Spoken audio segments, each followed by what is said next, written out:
Hi everyone, good morning. ఏంటి ఈరోజు ఇంత ఎర్లీగా లేచి ఇన్ని పనులు చేస్తున్నా అనుకుంటున్నారా? వచ్చేసింది my favourite time of the year, Vinayaka Chavithi.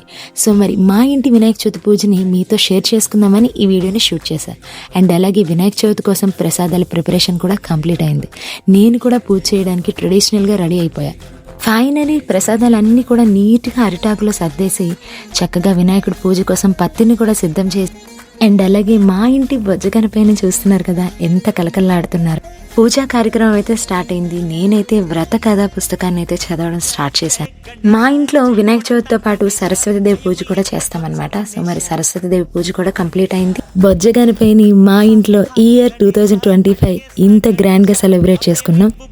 నాకైతే చాలా చాలా హ్యాపీగా అనిపించిందండి.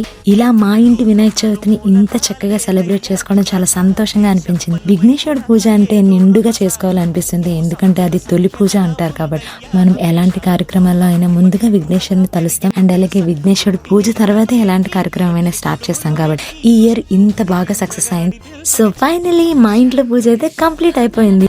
నాకు ఇంట్లో ఎలాంటి ఫెస్టివల్ అయినా సరే శారీ కట్టుకోవడం అంటే చాలా ఇష్టం అనమాట. సో ఈ రోజు ఈ శారీ లుక్ లో నేను ఎలా ఉన్నానో కామెంట్ చేశాను. అండ్ ఈవినింగ్ చక్కగా లంగావని కట్టుకొని నా బెస్ట్ ఫ్రెండ్ ప్రియాతో కలిసి మా ఏరియాలో ఉన్న అన్ని బొజ్జగనపయ్య విగ్రహాన్ని దర్శించుకొని చక్కగా పులిహోర ప్రసాదాన్ని ఆరగించి ఒక మంచి డివోషనల్ సాంగ్ కూడా నేను నా ఫ్రెండ్ పాడాను.